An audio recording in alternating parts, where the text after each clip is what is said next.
Maka kata Syekh Ibn Atta, ada kalanya yakni kemungkinan kegelapan dosa-dosa atau maksiat dan syahwat itu tiba padamu, yakni mengenai dirimu, kau terlibat dengannya. Baik.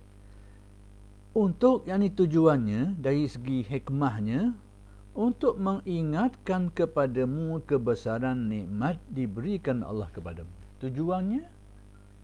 Tujuannya ialah supaya kita ini dapat memberi nilai kepada nikmat Allah Ta'ala yang dikurniakan. Seseorang yang bermula dengan kekufuran, lalu dia dapat menjadi seorang yang mukmin, Muslim dan mukmin. Dia dapat menilai dua kedudukan tu. Yang sebelum itu, kekufuran, ingkar, tidak percaya kepada Allah, tidak ada keyakinan, tidak ada tauhid, tiba-tiba menjadi orang yang percaya, jadi mukmin. Jadi, dia dapat memberi nilai kepada keimanan yang dia dapat tu. Dia menilai keimanan itu kerana dia dah lalu alam kekufuran. Alam manusia tak ada pegangan. Atau berpegang kepada perkara-perkara karuk. Berpegang kepada perkara-perkara yang salah. Bergantung harap kepada yang tidak sepatutnya. Percaya kepada benda-benda yang tak masuk akal dan sebagainya. Percaya kepada perkara-perkara yang tidak ada asas. Tidak ada dalil, tak ada hujah. Jadi dia nampak. Bila dia beriman, dia nampak kegelapan-kegelapan sebelum tu sebagai satu bentuk bandingan.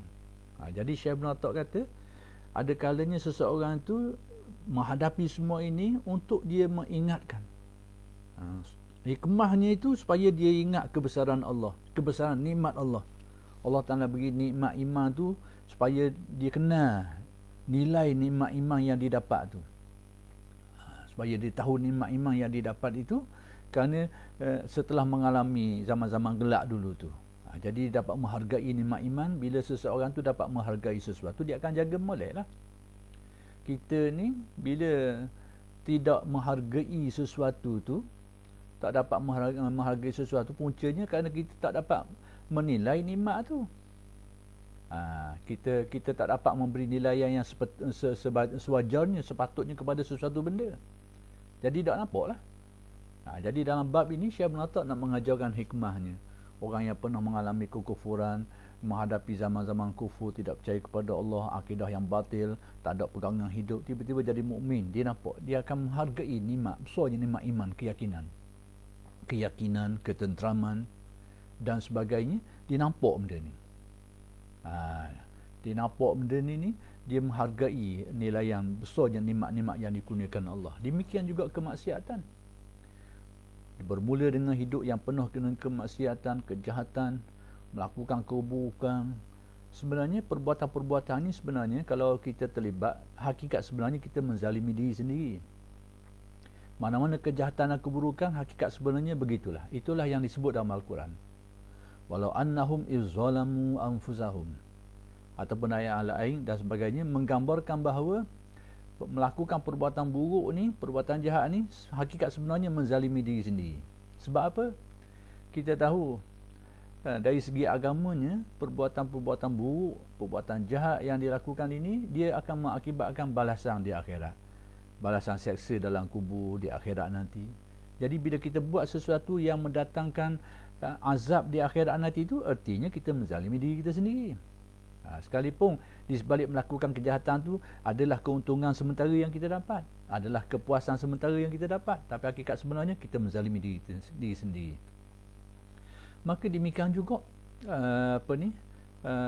kejahatan-kejahatan ni kalau melibatkan perkara-perkara kemasyarakatan, kejahatan, kita curi barang orang, kita ropok orang, kita tahu semua ini akan berdepan dengan hukuman. Mungkin selamat sekali dua, tapi bukan selama-lamanya akan selamat.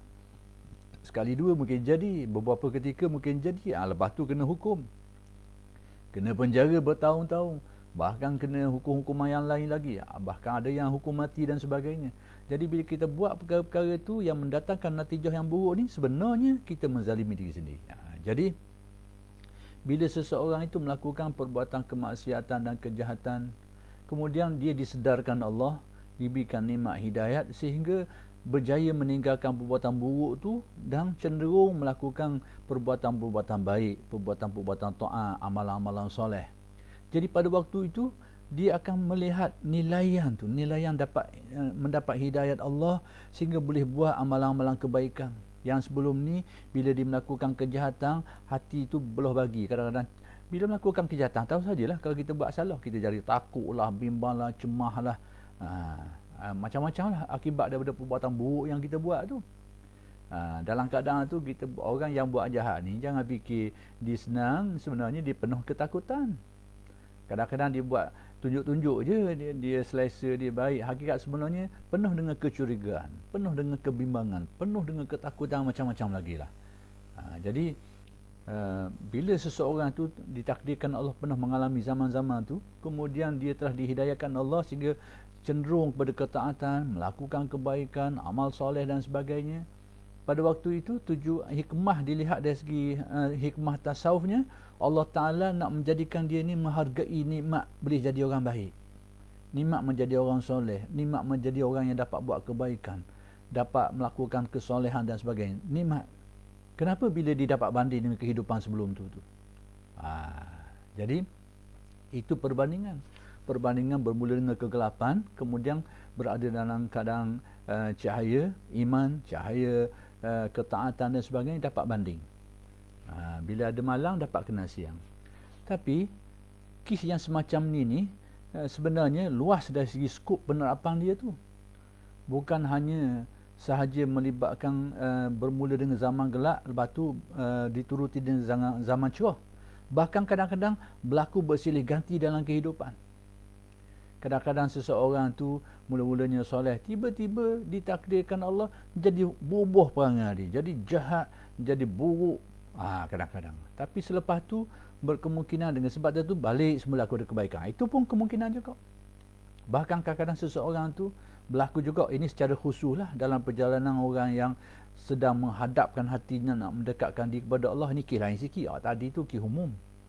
Kisah saya nak cerita ni perjalanan khusus yang ditempuh oleh orang yang nak mendekatkan dia. Orang yang memang dia set dalam fikiran dia, dalam hati dia nak baiki diri, nak betul diri, nak mendekatkan diri kepada Allah.